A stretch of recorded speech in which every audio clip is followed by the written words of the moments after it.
Bom, gente, agora é aquele momento que a gente vai abstrair um pouquinho da corrida do nosso dia, as coisas que a gente tem para fazer, as preocupações, ansiedades que a gente sempre tem. Deixar um pouquinho o cansaço de lado, respirar fundo, deixar o Espírito Santo adentrar no nosso ser, sabe? Às vezes eu entro no meu tempo de devocional de manhã e eu falo assim, Senhor, eu quero que o Senhor entre dentro de mim como o ar que eu respiro. E aí ele entra pelo meu nariz, né, desce nos meus pulmões, de lá ele entra no meu sangue e ele é distribuído em todo o meu organismo e chega na mais minúscula estrutura do meu ser. Porque se não fosse assim, eu não estaria vivo. Então, que o Espírito Santo possa assim também entrar dentro de nós e na menor das estruturas que nós temos, adentrar nos lugares mais escondidos, em qualquer treva que ele encontrar, e que ele possa trazer luz nas nossas vidas nessa noite, trazer um renovo. Amém? Na minha vida, na sua vida, que seja uma noite onde nós possamos, enquanto estamos aqui na presença do Senhor, ele vem agir dentro de nós. Porque a verdadeira transformação, a verdadeira bênção mesmo, gente, é aquela que ocorre de dentro para fora, que é o agir dele dentro de nós, nos fortalecendo, nos libertando, né, nos dando um entendimento, discernimento das coisas que estão adiante de nós, para que a gente não ande vagando por esse mundo, mas a gente caminhe alinhado, né, naquele trajeto que o Senhor iluminou para cada um de nós. Amém? Pai, eu quero, em nome de Jesus, nessa noite, colocar a minha vida, a vida de cada um que está nessa reunião, nesse culto, também diante do Senhor. Eu quero começar, Senhor, agradecendo, te louvando, te exaltando, declarando a tua soberania, a tua excelência, declarando que o Senhor é lindo, o Senhor é maravilhoso, o Senhor é formoso, e sem o Senhor nada poderíamos fazer. Se nós estamos aqui ainda de pé, é porque existe um propósito da parte do Senhor. Eu quero te agradecer, Senhor, por quanto o Senhor tem trabalhado nas nossas vidas. Obrigado, meu Deus, pela provisão, pelo sustento.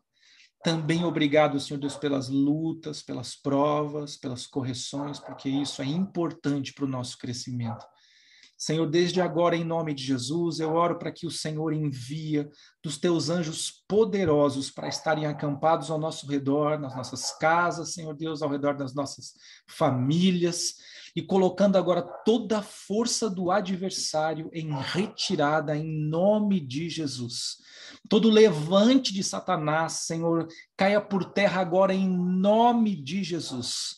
Nós declaramos, Senhor, a tua soberania, o teu domínio e governo, e ninguém há que tenha um nome como o teu, Senhor, que é sobre todo nome.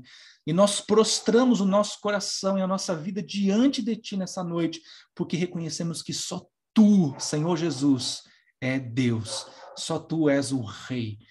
Fala conosco nessa noite, Espírito Santo, ministra o nosso coração, Senhor, nos dá entendimento da tua palavra, nos dá revelação, Senhor Deus, da tua palavra, para que possamos ter plena compreensão daquilo que o Senhor está acrescentando nas nossas vidas.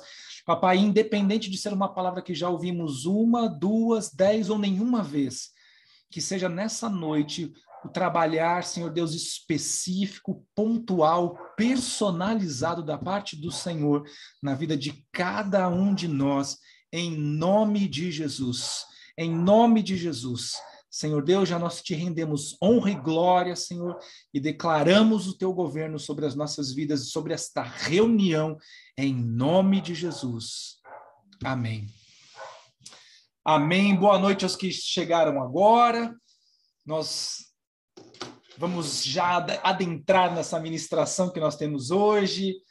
Eu confesso para vocês que a Isa passou essa ministração na semana passada, que até então a gente teria a célula que eu estaria ministrando, por conta do encontro o Renato assumiu, o pastor Renato assumiu, e eu só fui mexer na ministração, na verdade, essa semana, gente, no primeiro momento, eu tive uma dificuldade, eu não estava entendendo o que o Espírito Santo queria falar comigo.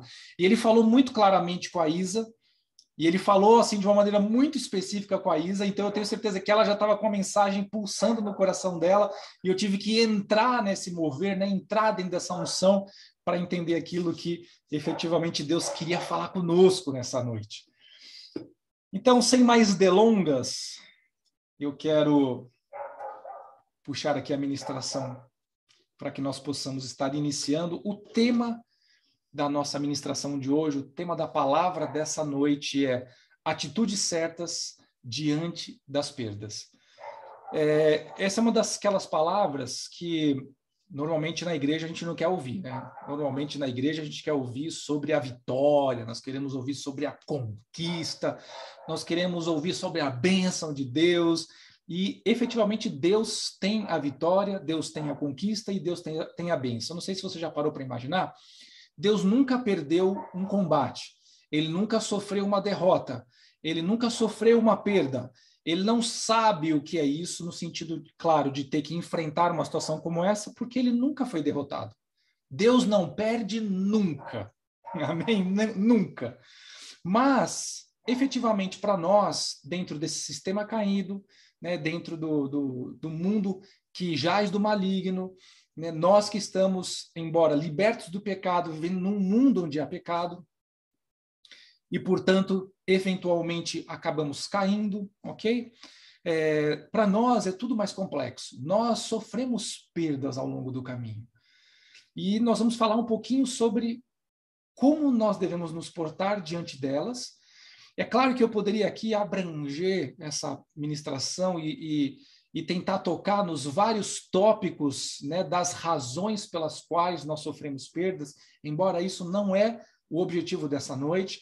O objetivo dessa noite, né, dessa ministração, é que a gente possa discernir, né, a perda que nós estamos passando, esse momento onde nós estamos tendo um revés, e possamos ter uma atitude correta, possamos nos portar de uma maneira digna da palavra, digna do evangelho, como está escrito, e através do nosso posicionamento nós conseguimos suplantar esse momento. Quando eu falo isso, não que necessariamente aquilo que você perdeu vai ser recuperado, mas o que Deus tem para você, por vezes, vai superar aquilo que você perdeu. Claro que, como eu disse antes, vai variar muito de acordo com o que está acontecendo na sua vida e qual é o agir, né, de Deus na sua vida. Mas eu queria começar, gente, falando de um texto que é bastante conhecido na palavra, está no livro de Lucas, no capítulo 15, nós vamos ler os versículos 8 e 9, e eu vou dar um panorama, não apenas ler esse texto, mas dar um panorama, porque da mesma maneira que foi importante para mim, durante o processo de ser ministrado por essa palavra, eu creio que o Espírito Santo precisa acrescentar em volta, né, adornar em volta dessa palavra uma série de coisas para que a gente possa trazer para a nossa realidade e a gente possa entender aquilo que o Espírito quer falar hoje para cada um de nós. Essa palavra, a gente começa lá no versículo 8, do capítulo 15 de Lucas, falando o seguinte: ou, qual é a mulher que, possuindo 10 dracmas e perdendo uma delas, não acende uma candeia, varre a casa e procura atentamente até encontrá-la? E quando a encontra, reúne suas amigas e vizinhas e diz: alegrem-se comigo, pois encontrei minha moeda perdida. Muito bom. Eu queria fazer uma pergunta inicial, claro, uma pergunta retórica para você, mas você acredita que esse texto está falando sobre perder dinheiro e sobre recuperar dinheiro? O que nós estamos falando aqui no texto? Que ela perdeu 10 dracmas, tá? Isso era uma moeda corrente daquele tempo de Jesus, ok? Ela era similar, só para você entender, ela era similar a um denário, que significava um dia de trabalho servil, ok? Então, era o salário de um servo, pelo seu dia de trabalho, era um denário ou então uma dracma, ok? Então, efetivamente, ela perdeu aqui, nesse texto, dinheiro, tá bom? Então, das 10 dracmas que ela tinha, como ela perdeu uma, então ela perdeu 10% do que ela tinha. E aí conta que ela acendeu a candeia, varreu a casa, né, e chamou as amigas quando encontrou e queriam que elas se alegrassem, né, com ela a respeito dessa moeda que estava perdida. Bom, se você está imaginando aqui que nós vamos falar especificamente sobre aquilo que nós perdemos materialmente e que Deus vai nos recuperar, eu queria que você abrisse mais os horizontes do seu coração, porque essa palavra não está falando especificamente disso. Quando você começa o livro de Lucas, tá, no capítulo 15, você vê Jesus, num daqueles momentos que ele tinha de se aproximar dos perdidos, Então, nós estamos falando que muitas vezes ele sentou com os pecadores, ele, né, comeu com os pecadores. Esse é mais um caso que estava acontecendo. E não apenas isso, mas ele estava também na presença dele dos publicanos, tá? Os publicanos, gente, eram pessoas odiadas pelos judeus. Por quê?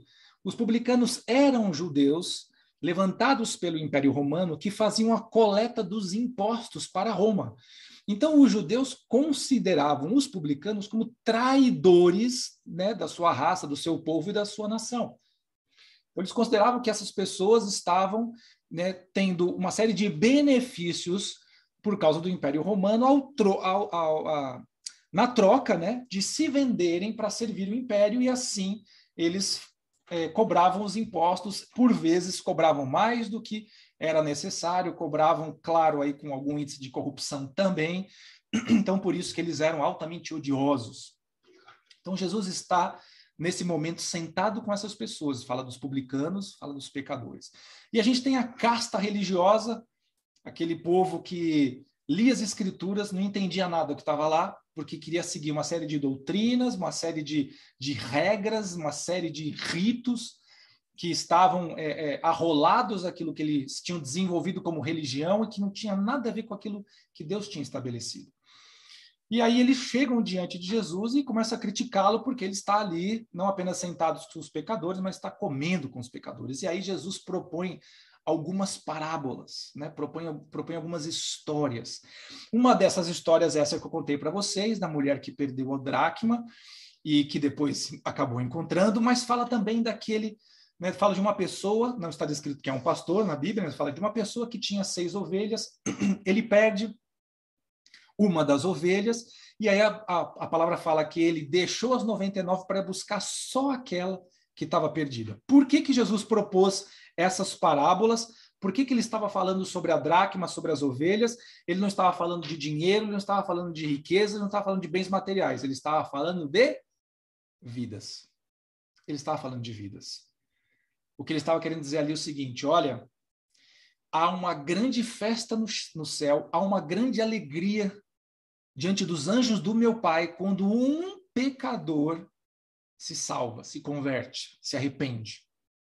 Mais do que 10, do que 100, do que 1000 justos. Então Jesus estava falando da importância de ir até os perdidos para que eles pudessem ouvir a verdade e pudessem decidir pela verdade e a salvação os alcançar. Então, é todo esse contexto que está acontecendo nesse texto que nós lemos da mulher, né, dessa história dessa mulher que perdeu a dracma, e como Deus está pontuando a importância, ok, da vida das pessoas. E é claro, gente, quando a gente vai falar sobre tantas coisas que se pode perder, tantas coisas que se podem deteriorar, é claro que a vida é a mais importante de todas. Jesus não morreu na cruz do Calvário, ele não se sacrificou na cruz do Calvário por um sistema. Ele não se sacrificou pela terra, a terra é dele. Ele não se sacrificou pelas coisas, pelas estruturas.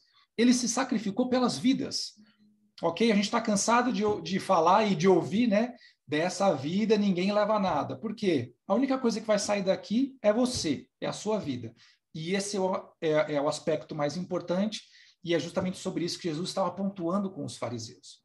Mas o que eu quero fazer aqui com vocês, gente, é trazer essa grande verdade que não necessita de interpretação, não necessita de uma revelação, né, do amor de Deus pelas vidas. Então, se uma vida é importante para Deus, tudo aquilo que está relacionado com a vida também é importante.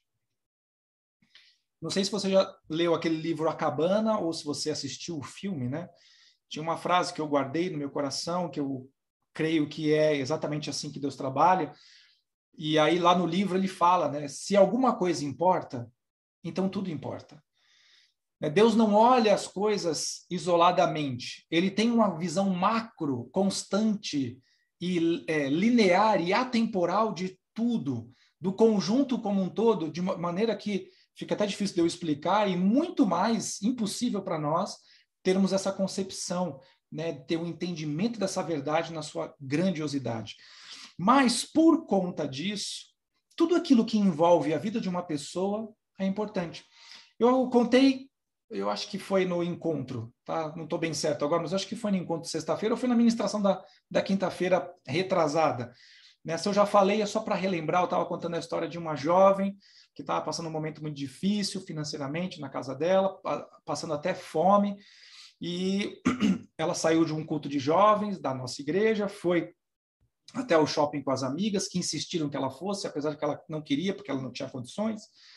E lá ela passou num desses quiosques, viu um brinquinho, né, não contou nada para ninguém, só olhou, né, gostou daquela peça, mas não podia de jeito nenhum pegar, mesmo sendo uma bijuteria, mesmo sendo de um valor barato. E algumas semanas depois, uma amiga dela trouxe e deu de presente para ela, sem ela saber, uma caixinha de bijuteria. Na hora que ela abriu, era exatamente aquele brinco que estava lá no quiosque e que ela não havia contado para ninguém. Ela não contou para ninguém, mas Deus sabia. Aí você vai falar assim, poxa, mas Carlão, tem tanta coisa ruim acontecendo no mundo, né? A Rússia, a Ucrânia, a gente morrendo, uma série de problemas por causa da crise que está acontecendo lá e espalhando pelo mundo por causa da globalidade das coisas. Tem gente que está passando fome, tem gente que perdeu tudo por causa de investimentos, enfim. Muitas coisas estão acontecendo e a gente tem esse entendimento errôneo, sabe? Errôneo, da gente dar tamanhos e valores para as coisas. Nós damos tamanhos e valores de acordo com o tamanho da dor ou com o tamanho daquilo que vale efetivamente. Mas Deus não vê dessa maneira, Deus não vê como a gente vê. Então, o que é aquele brinquinho para aquela menina?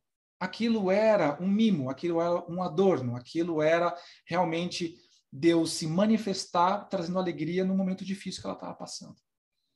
Aí você vai falar assim, é mais importante a vida dela ou o brinco? É óbvio que é a vida dela. Mas você não pode negar que a ação, não o brinco em si, né?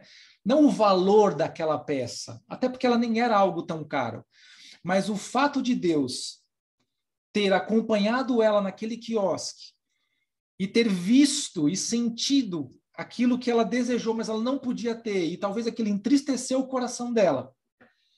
E o ato de Deus trazer aquele presente, independente se aquele presente custasse R$20 ou R$2.000, não era isso que era importante. O importante era porque era um presente de Deus.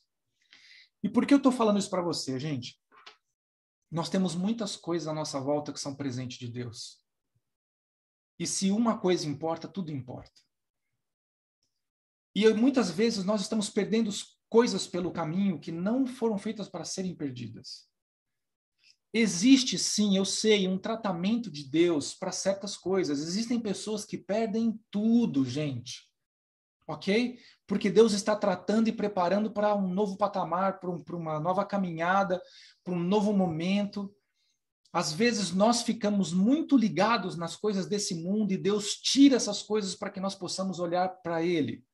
Às vezes nós estamos tão presos em pessoas e às vezes Deus leva pessoas para que nós possamos entender o caminho. Gente, eu não vou entrar aqui na decisão soberana de Deus, porque seria leviano da minha parte eu tentar julgar as ações dele. Eu confio naquilo que Deus faz. Sabe, Davi teve essa percepção, homens da palavra tiveram essa percepção. Deus dá e Deus tira. Louvado seja o nome do Senhor. Porque ele é soberano na sua decisão. Então, efetivamente, a gente tem perdas que podem ser advindas de tratamento de Deus para conosco. Né? Se a gente olhar para a vida de Jó, por exemplo, talvez seja o mais conhecido. Era um cara bem-sucedido, tinha uma família, né, abençoada. E ele era um cara justo. Era justo porque Deus falou, olha, meu servo Jó, como ele é justo. Meu, você imaginou Deus falar isso de você? Que coisa linda. Olha o meu servo Renato, como ele é justo. Gente, receber um elogio de Deus tira o seu pé da terra. Sabe? Não importa mais nada. Não tem mais tempo ruim, não tem mais dificuldade, não tem mais perda. A hora que Deus fala alguma coisa boa da gente, acabou tudo. É só isso que importa, né? Mas Jó teve uma situação onde ele perdeu os seus bens, ele perdeu a sua família e perdeu a sua saúde e ele quase morreu. Ele só não morreu porque Deus não permitiu. Mas aquela experiência que ele passou, trouxe ele para uma profundidade do conhecimento de Deus que ele mesmo revela, talvez, numa das frases mais lindas, ou daquelas que eu considero mais lindas da palavra, que é quando ele fala, né, eu conhecia Deus de ouvir falar.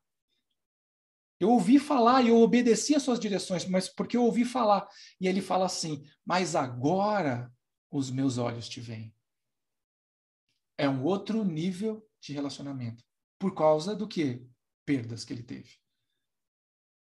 Mas ele não ficou nas perdas, e Deus restituiu na vida dele. Não restituiu porque Jó merecia. Ele restituiu porque Deus é Deus. Por causa da sua decisão soberana. Amém? Então, eu quero dar mais um texto para vocês aqui que eu acho também que é bastante pertinente, que está no livro de Mateus 18, 14, que diz assim, da mesma forma, o Pai de vocês, que está nos céus, não quer que nenhum desses pequeninos se perca. Então, uma das coisas que você e eu precisamos entender é assim, Deus não tem, né, prazer em que nós venhamos a perder nada, e nem nos perdermos. Porque Deus não perde nada. Deus nunca perdeu. Ok? A perda é relativa às nossas vidas. Porém, voltando agora para as perdas que nós podemos sofrer pelo caminho, existem algumas, efetivamente, que acabaram sendo o fruto das nossas decisões, do nosso posicionamento, da maneira, às vezes, irresponsável, imatura, de nós lidarmos com algumas coisas, e nós sofremos perdas. E aqui o que eu quero trazer para vocês é o mesmo posicionamento que essa mulher teve quando ela perdeu a dracma dela. E aqui a gente pode falar teologicamente sobre vários aspectos, né? Existem alguns estudiosos que dizem que as 10 dracmas que ela tinha era a aposentadoria dela. Então ela perdeu 10% da sua aposentadoria. Isso era algo muito significante, era muito importante. Ela não podia deixar de qualquer jeito, ela tinha que ir atrás daquilo, ela tinha que conseguir retomar aquele valor para poder continuar, né, a sua vida, né, o restante da sua vida. Outros falam que ela recebeu isso como dote de casamento, por isso era importante. Aí existem muitas versões sobre a razão pela qual ela tinha essas 10 dracmas. Se você for olhar o valor efetivo da moeda, se a gente está falando hoje de um dia de trabalho, gente, de um trabalhador provavelmente como deveria ser ela, tá? Alguma coisa da classe baixa, ok? A gente está falando alguma coisa em torno de 70, 100 reais. Bom, claro que quando a gente fala 70, 100 reais para quem ganha, por exemplo, 1.000, gente, é 10%, é muita coisa. Quando a gente fala para alguém que ganha 10 mil, é 1%, é outra situação, ok? Mas o âmbito dessa questão não é quanto valia ou quanto deixava de valer. O âmbito da questão é que aquilo era valioso para ela, seja qual for o motivo, e ela sofreu uma perda e ela foi atrás daquilo e conseguiu reaver. E Deus quer falar conosco através da vida dela, de como ela se posicionou, o que ela fez, para que nós também possamos entender coisas que nós temos na nossa vida e que estamos perdendo. Eu posso dar exemplos aqui para você entender. Podemos estar perdendo a nossa família por causa das drogas. Podemos estar perdendo o nosso cônjuge por sermos intransigentes, né, desrespeitosos, intolerantes. Podemos estar perdendo os nossos filhos porque não temos tempo com eles, não estamos investindo neles, ok? Então, existem vários níveis aí de perdas que você pode estar sofrendo e perdas realmente importantes, né, que Deus não quer que você deixe para trás. Amém? Deus quer que você faça como essa moça, como essa mulher, que sofreu a perda, mas não ficou na perda. Então, eu queria falar com vocês através, né, dos processos que levaram ela a ter a vitória no final. E o primeiro processo que a gente vai ver está lá no versículo 8 ainda, logo no comecinho do versículo 8, então está escrito lá, qual mulher que possuindo 10 dracmas e perdendo uma delas não acende uma candeia? Ok? O que é acender uma candeia? Era a luminária da época, ok? Era similar se ela fosse acender uma lanterna. Por que Jesus falou especificamente sobre acender uma candeia? É claro que existe aí uma relação, ele trouxe uma relação com o modo de vida daquele povo naquele tempo. Então, só para você entender, as casas de pessoas mais simples eram casas que não tinham janela, tá? Eram casas que eram escuras. Então, dizem os historiadores que essas casas, no máximo, elas tinham, às vezes, pequenas frestas né, pequenos vãos na parede quando chegava no teto para permitir a ventilação da casa. Então, em alguns pontos da casa havia esses vãos que faziam com que o ar passasse por dentro dela e ventilasse a casa. Entrava, claro, um pouquinho de luz, mas geralmente essas residências eram escuras dentro, seja de dia, seja de noite. Então, aqui ele fala que ela acende uma candeia. Então, por que que ela foi acender uma candeia? Por que ela foi acender uma lanterna, um lampião? Por que que ela foi produzir luz ali naquela escuridão? É muito óbvio para nós que a gente está num ambiente escuro, fica muito mais fácil a gente procurar alguma coisa se nós tivermos luz, ok?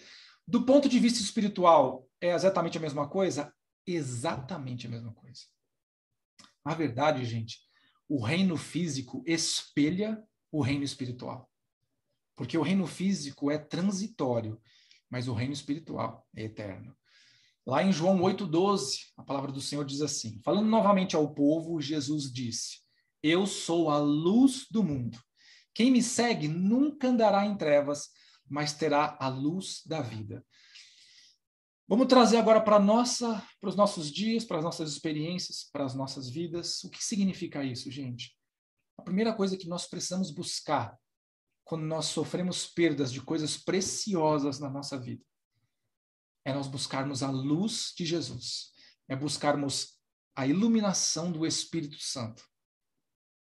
Porque, gente, muitas vezes o nosso interior ele tem áreas que estão exatamente como a casa dessa mulher. São áreas que estão, às vezes, em trevas.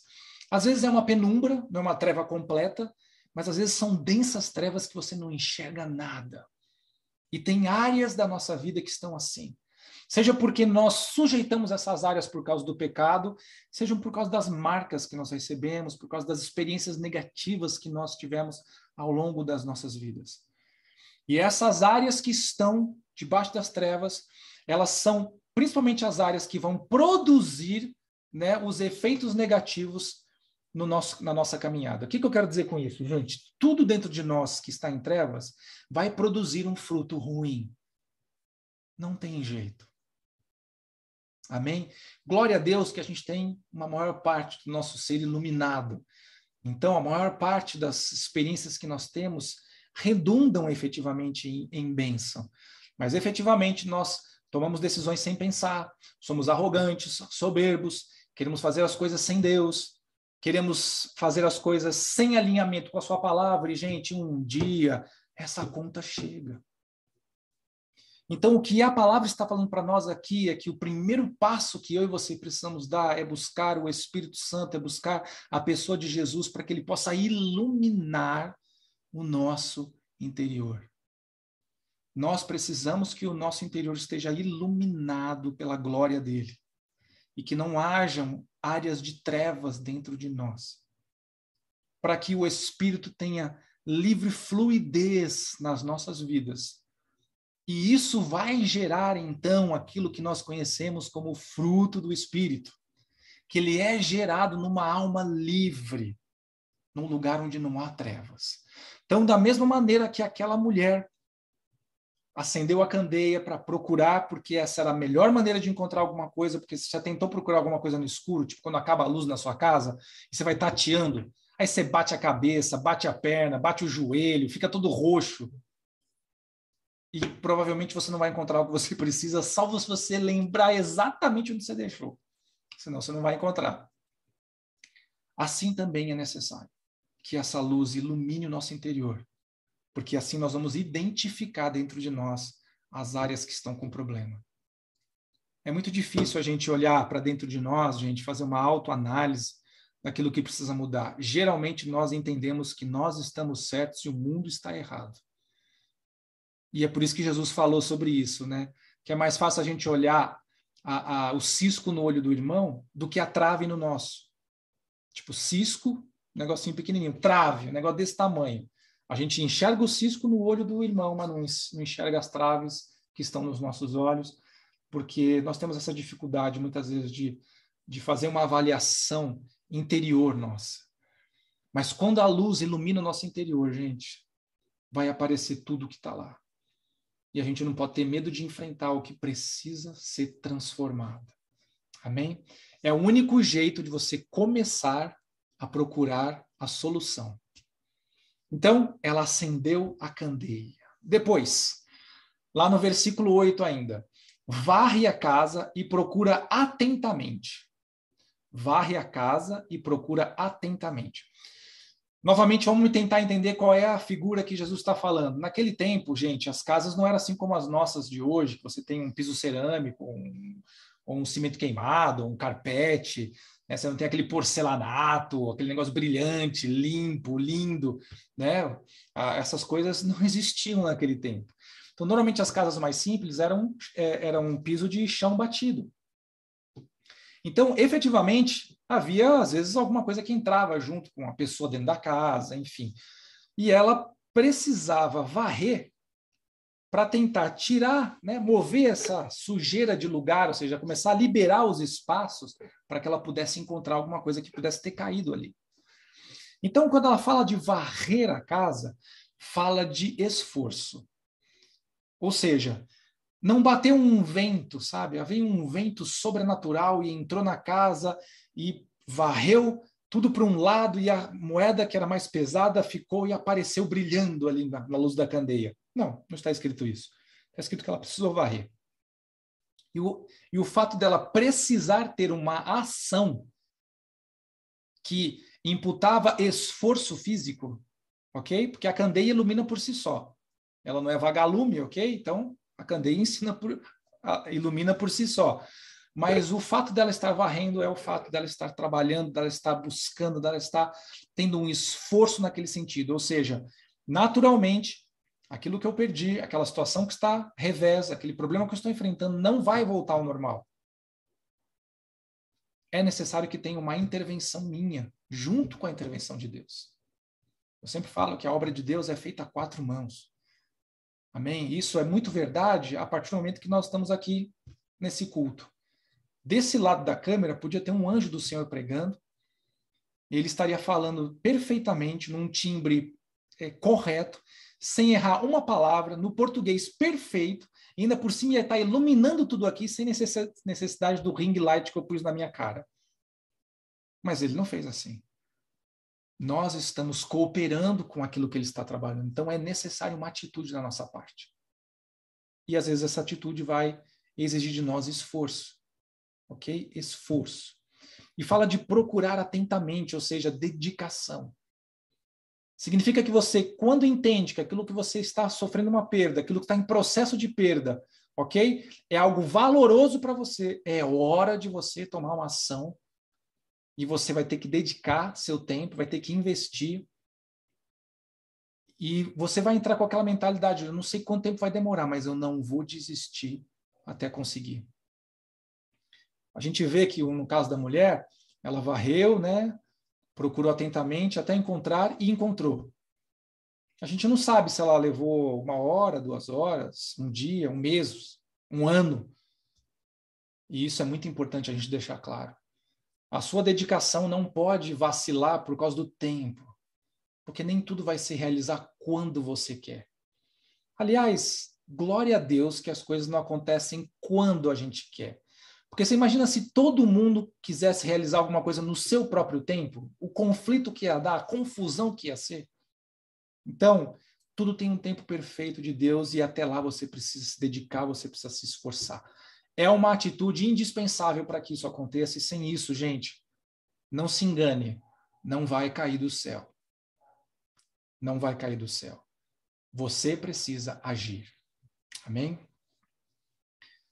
Depois, então falamos agora sobre se esforçar para recuperar. Depois, nos versículos 3 a 5 de Lucas 15, está escrito assim: então Jesus lhes contou essa parábola: qual de vocês que possuindo 100 ovelhas e perdendo uma não deixa as 99 no campo e vai atrás da ovelha perdida até encontrá-la e quando a encontra coloca alegremente ela sobre os seus ombros?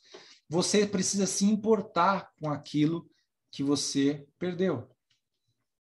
Bom, isso é básico, né? Porque se você perde alguma coisa e aquilo não faz nenhum sentido para você, então tanto faz, não é? Agora, o que eu vejo mais acontecer na história das pessoas é que elas estão acostumadas com ter alguma coisa que está ali junto delas constantemente, diariamente, E você acostuma com aquilo. E às vezes você não dá valor para aquilo que está do seu lado. E as pessoas perdem aquilo e só vão dar o valor quando perderam. Gente, às vezes pode ser até tarde. Portanto, embora o texto está falando que a gente tem que aprender a valorizar aquilo que foi perdido, é claro que você vai acabar valorizando de alguma maneira ou outra. Se aquilo era importante para você e você perdeu, você vai valorizar. Mas muito mais do que apenas a gente tentar corrigir o problema, também nos lembrarmos de darmos valor enquanto está nas nossas mãos. Cuidar enquanto está nas nossas mãos. Ok? Você pode estar olhando para uma coisa que você tem hoje e você acha que aquela coisa é que tem que gerar alguma coisa na sua vida. Tem que te gerar satisfação, alegria, prazer, enfim. E você não dá muito valor para aquilo, você só exige. Mas no momento que você perder, aí você vai saber quanto aquilo era importante. Então, antes que isso aconteça, dê valor às coisas que têm valor. Amém? Tem gente que dá valor para outras coisas e o que realmente é de valor que está à sua volta, a pessoa ignora. Um dia essa conta chega. Amém? Então, você precisa se importar com aquilo que foi perdido. E depois o nosso último tópico dessa noite fala sobre o texto de Lucas 15 também, mas nos versículos 11 a 13 que diz assim, Jesus continuou, um homem tinha 2 filhos, o mais novo disse ao pai, pai, quero a minha parte da herança, assim ele repartiu sua propriedade entre eles, não muito tempo depois o filho mais novo reuniu tudo o que tinha e foi para uma região distante, lá desperdiçou os seus bens, vivendo irresponsavelmente.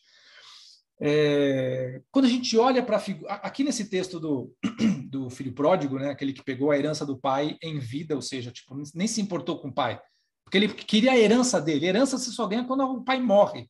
Então ele falou assim: me dá a minha herança em vida. Significa, pai, para mim você morreu, então me dá a sua herança. E ele pega esse dinheiro, sai e queima tudo, gente. Queima tudo com mulheres, com bebidas, com baladas, enfim, desperdiça tudo. Ok? Então agora você imagina que a gente muitas vezes fala do filho pródigo, mas a gente também tem que olhar a figura do pai. Como será que esse pai ficou quando o filho pediu sua herança em vida? Tipo, como é que ele ficou se sentindo por conta disso? Como esse pai se sentiu quando, pouco tempo depois que ele deu a herança para o filho, está aqui, filho, essa é a tua parte. Ele reuniu tudo que tinha e largou o pai para trás e foi embora. Porque ele podia até ter ficado lá, pai, agora é o seguinte, agora eu vou curtir a minha herança aqui. Vou fazer as minhas festas, tal. Mas eu vou ficar aqui, eu convido o senhor a participar. Não, ele foi embora, ele largou o pai para trás. Como ficou esse pai? Qual era a expectativa que esse pai tinha? Esse pai tinha 2 filhos, ele perdeu um filho. O filho foi, como diz aqui, para uma região distante, longínqua. Não se esquecendo que naquele tempo, claro que essa história é uma história que Jesus estava propondo, mas relativa àquele tempo, não tinha telefone celular, tá? Não tinha telefone via satélite, não tinha o Google, ok? Não tinha um orelhão, estou falando do orelhão que nem é uma tecnologia assim tão moderna. Não tinha como entrar em contato assim rapidinho. Vamos fazer uma ligação no WhatsApp para ele. Vamos fazer um FaceTime aqui. Vamos fazer uma videoconferência para saber como é que está o meu filho. Não, esquece.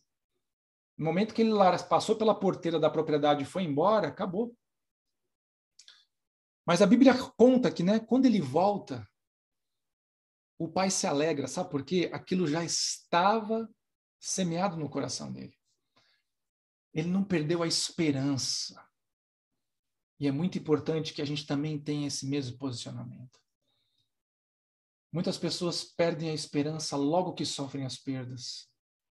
Sabe? Se entregam, se prostram diante da dificuldade, se prostram diante do desafio, quando nós devemos nos prostrar diante de Deus, não diante da dificuldade. Claro que falando isso, gente, eu não estou sendo hipócrita de falar que nós não nos abatemos com as situações de perdas, com os reveses. Principalmente quando nós falamos daquilo que é realmente importante. É claro que nós sofremos, gente, não tem como. Não tem como a gente não sentir um impacto de perder alguém que a gente ama. Eu falo perder alguém que a gente ama porque morreu, ou perder alguém que a gente ama porque saiu de casa, porque sumiu, foi embora. É muito difícil, é duro. Mas você tem duas opções diante dessa situação. Você pode se render à sua dor, se prostrar diante da circunstância e falar, você venceu. Ou você pode gerar esperança no seu coração. Uma esperança que não é sua, uma esperança que não é humana, gente. Isso não é, né, pensamento positivo, isso não é coaching. Isso é fé e confiança em Deus, que é a única maneira de alimentar a verdadeira esperança dentro de você. Porque dizem que a última que morre é a esperança, né?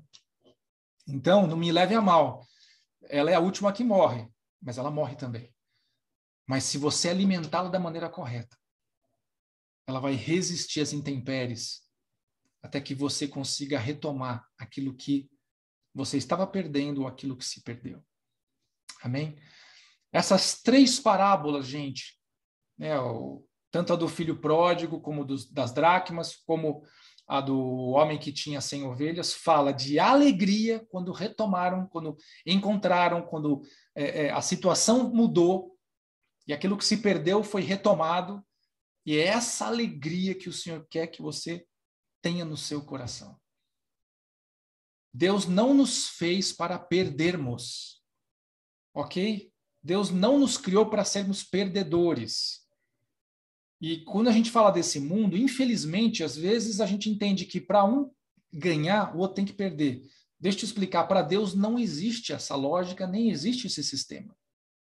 Deus tem uma vitória para cada um de nós. Mas por conta do sistema que nós estamos, né, inseridos, nós sofremos esses reveses.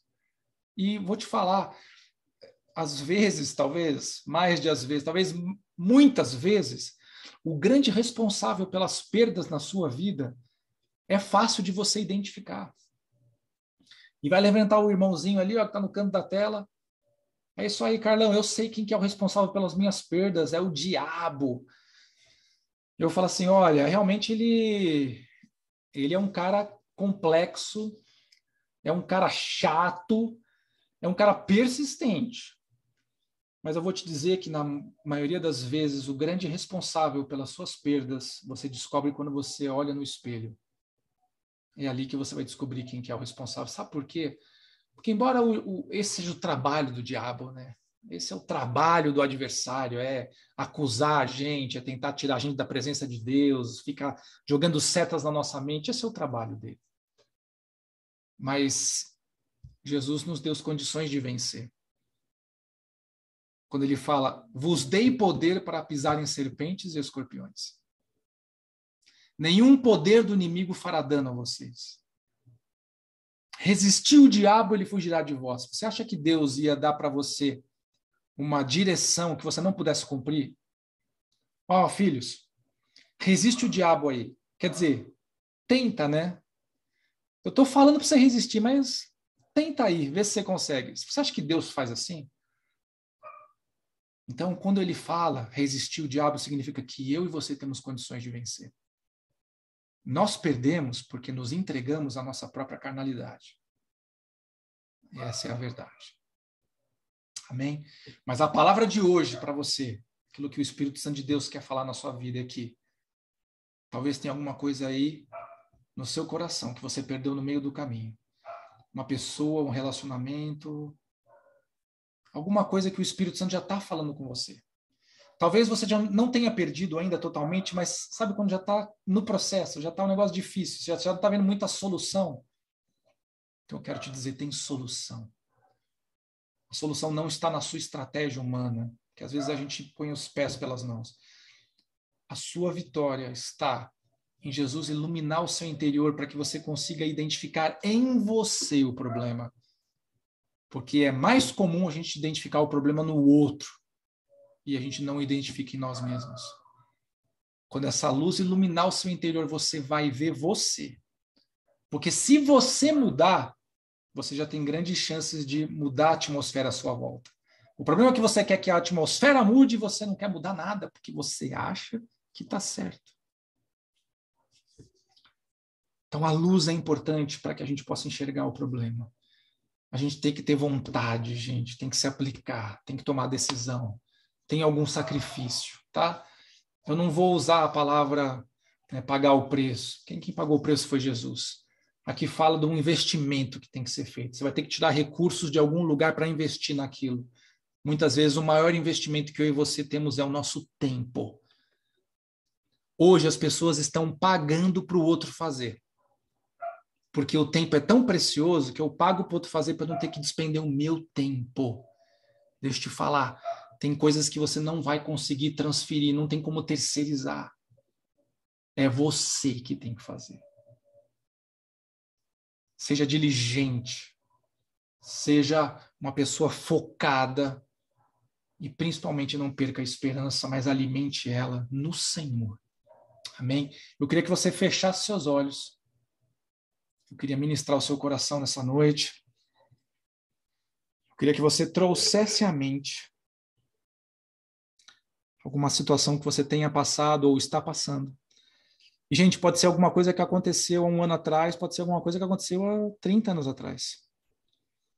Mas ainda tem chance de recuperar, ainda tem chance de restaurar, ainda tem chance de retomar. Eu quero que você pegue essa situação que o Espírito está falando com você. E agora você coloque diante do Senhor e você repita comigo essa oração. Você diga assim: Senhor Jesus,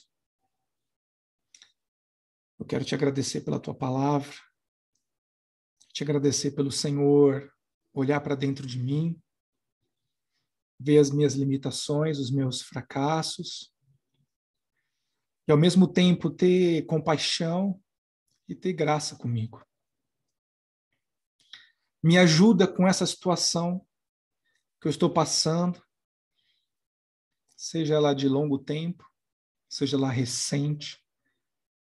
Me ajuda, Senhor, naquilo que eu perdi pelo caminho. Tudo aquilo que era importante eu não valorizei. Tudo aquilo que pelas minhas atitudes impensadas escaparam das minhas mãos. Era a bênção do Senhor e eu perdi pelo caminho.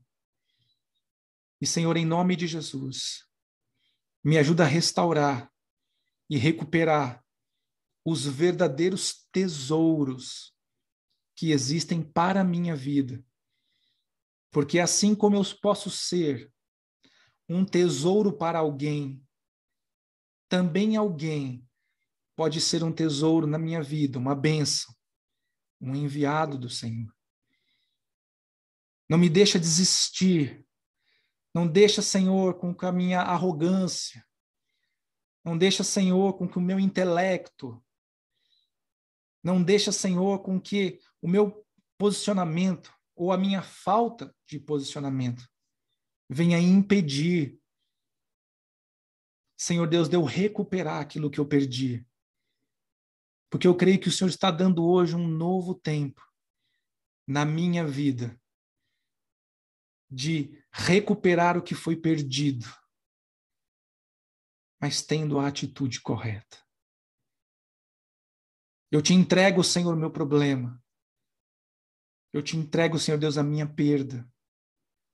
Mas eu também me coloco prostrado aos teus pés para declarar: eu estou disposto a me mover na direção em que eu venha recuperar o que eu perdi. Em nome de Jesus. Fica com seus olhos fechados ainda, Pai. Essa é uma palavra muito poderosa mesmo, Senhor. Às vezes a gente tem esse péssimo hábito de se acostumar com as coisas que nós vivemos, com as coisas que nós temos. E é natural do ser humano mesmo, Senhor, a gente dá valor para as coisas quando vai perdendo elas pelo caminho, ou quando a gente acaba de perder. E eu sei que a tua palavra para nós nessa noite é uma palavra de restauração, uma palavra de ter uma atitude correta diante das perdas e não nos conformarmos com ela, mas nos movermos para reverter. Eu sei que é este o projeto que o Senhor tem para nós nessa noite. Mas, Senhor, tem misericórdia de cada um de nós. Nos ajuda, Senhor Deus, antes de enfrentarmos as perdas, de valorizarmos aquilo que o Senhor coloca nas nossas mãos ou coloca à nossa volta. Se alguma coisa importa, meu Deus, então tudo importa. Importa uma vida? Claro que sim, Senhor. Importa mais do que tudo. Se não fosse por isso, o Senhor não teria falado que mais vale uma alma do que o mundo todo. Mas também importa um brinquinho, também importa um mimo, também importa uma ação do Senhor, por mais simples e pequena, aparentemente aos nossos olhos, mas que redunda em grande alegria no nosso coração. Eu te peço, meu Deus, em nome de Jesus, aqui nessa noite, se tem algum dos meus irmãos, das minhas irmãs, Senhor, que sofreram perdas daquelas arrebatadoras ao longo da sua vida, sejam recentes ou distantes. Eu oro, meu Deus, para que a partir de hoje comece um novo tempo, um tempo de restauração, um tempo de retomada, um tempo de reconquistar, um tempo de reaver aquilo que foi perdido em nome de Jesus. Eu quero declarar este novo tempo sobre cada um aqui. Um tempo da restituição do verdadeiro valor do Senhor na vida de cada um, em nome de Jesus. Pode ser, Senhor, que nós estamos falando de um tempo que se perdeu, que não volta mais. Esse tempo pode não voltar, Senhor, mas oportunidades perfeitas, abençoadas da parte do Senhor, podem vir adiante de nós, fazendo com que até mesmo o tempo perdido se torne uma fração daquilo que está por vir. Porque eu tenho para comigo que as aflições do tempo presente não podem se comparar com a glória que há de ser revelada em nós.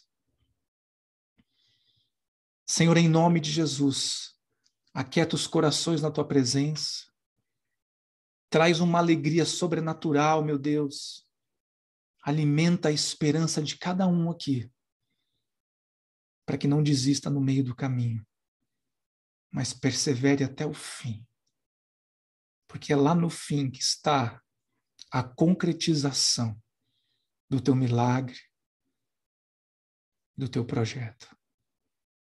Obrigado, meu Deus, em nome de Jesus, pela tua palavra, Senhor, nessa noite, e pela ação do teu Espírito. Aleluia, Senhor. Aleluia, meu Deus. Amém. Amém, gente.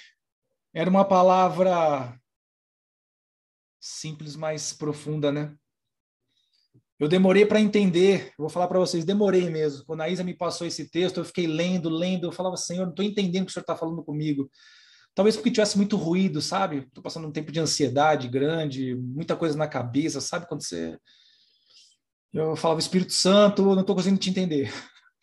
Vai ser difícil ministrar uma palavra que eu não estou entendendo nada que está acontecendo aqui.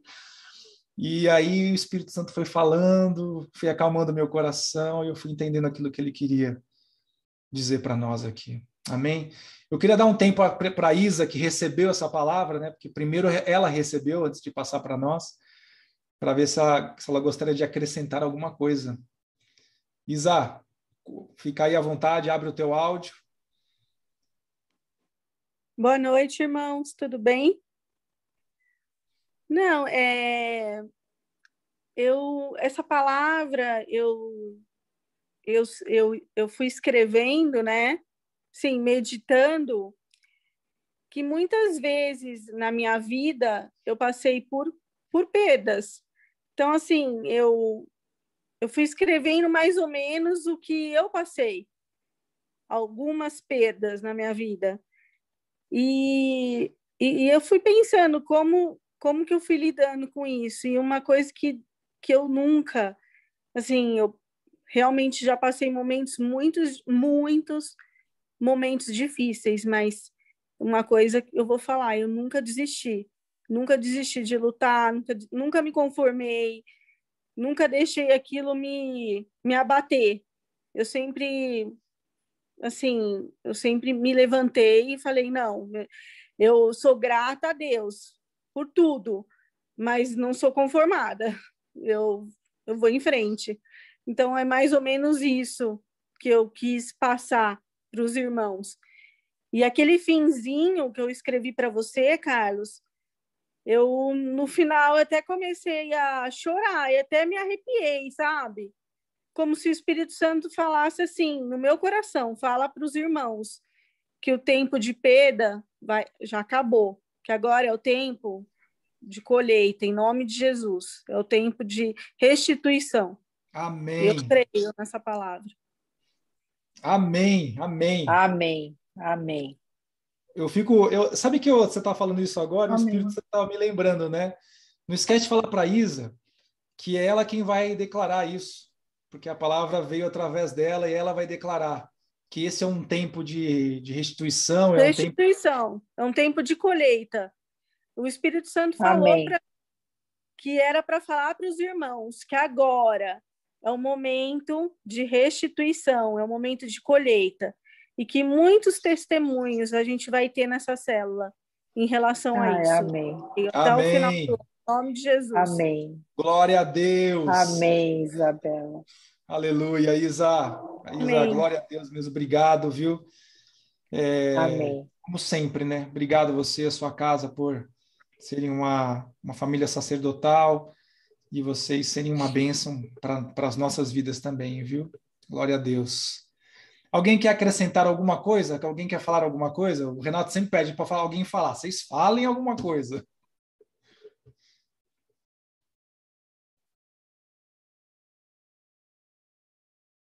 Vocês estão tímidos porque o Renato não está aqui, é isso? É porque sou eu? Quando o Renato está aqui, eu não estou, vocês falam, né?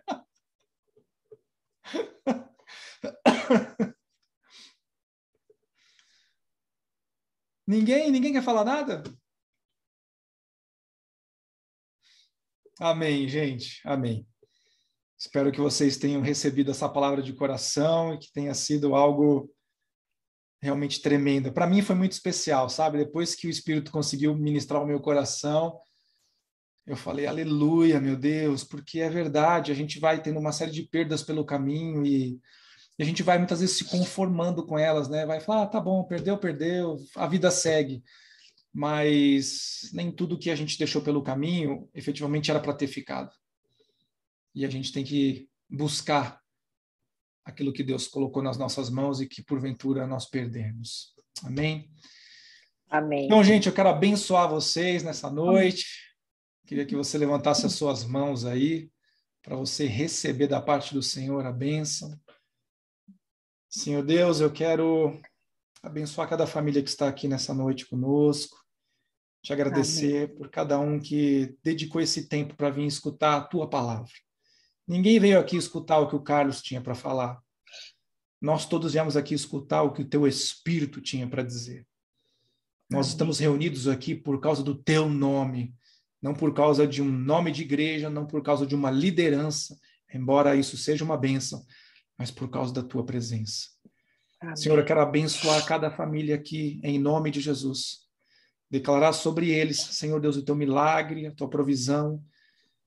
Declarar sobre eles, Senhor Deus, também correção, prova, livramento e aquele tratamento personalizado, meu Deus, que faz a gente se sentir querido, que faz a gente se sentir amado, faz a gente se sentir importante, que é o tratamento, o cuidado e o zelo do Senhor. Que venha sobre cada um aqui, papai, cada dificuldade que eles estiverem enfrentando, Senhor Deus, cada revés que eles estiverem enfrentando, meu Deus, entra com provisão em nome de Jesus. Dá força a eles para prosseguirem até que isso se solucione, até que isso se resolva, até que efetivamente a vitória esteja na mão deles, em nome de Jesus. Senhor, amém. Saúde, alegria, amém. Paz seja sobre cada um aqui, Senhor, em nome de Jesus. E que o amor de Deus, o Pai, a graça do Senhor Jesus e as consolações tremendas, especiais, maravilhosas, desejáveis do Espírito Santo, seja sobre o teu povo, sobre a tua família, sobre cada um desses, sobre os teus filhos, hoje e sempre. Amém. Amém. Amém. Amém, gente. Olha, nós precisamos marcar a nossa saída para Limeira. Não é verdade? O nosso comboio para Limeira. O que vocês acham da gente marcar aí no final de semana, depois da Páscoa? que é o feriado. Uma boa. Tá? Vocês deem uma pensada, eu vou passar depois no grupo, com calma, para nós encontrarmos a nossa família de Limeira lá e estarmos todos no culto. Gente, vai ser tremendo demais. Eu estou já com uma expectativa desse dia. E, então, vamos deixar, a princípio, né, a priori, assim, pré-marcado para o final de semana depois da Páscoa, mas a gente vai combinando isso direitinho e eu também vou combinar com o Renato. A gente fazer uma operação comboio de São Paulo para Limeira e a gente ter um tempo, precioso, bem precioso com os nossos irmãos. E a gente não só está se enxergando aqui pelo vídeo, né, mas a gente se vê face a face e dá um abraço apertado. Amém? Que a gente não sabe quantos abraços a gente vai dar nos irmãos, de repente vai só encontrar lá na glória, né? Então, vamos aproveitar esse momento para estar junto. Tá certo. Amém, gente? Então, bem-vindo. Bem-vindo. Amém, cara. Amém. Então tá bom, gente. Um Amém. bom descanso para vocês, um bom restinho de semana, um bom final de semana. Que Deus abençoe vocês. Tempo de Muito renovo obrigada. da parte de Deus. Para E todos vocês também. Tá, Boa noite. Vocês também. Boa noite. Boa noite. Um beijo no coração de todos aí. Vamos Azul ver. Limeira, gente. Tamo junto. Tchau, tchau.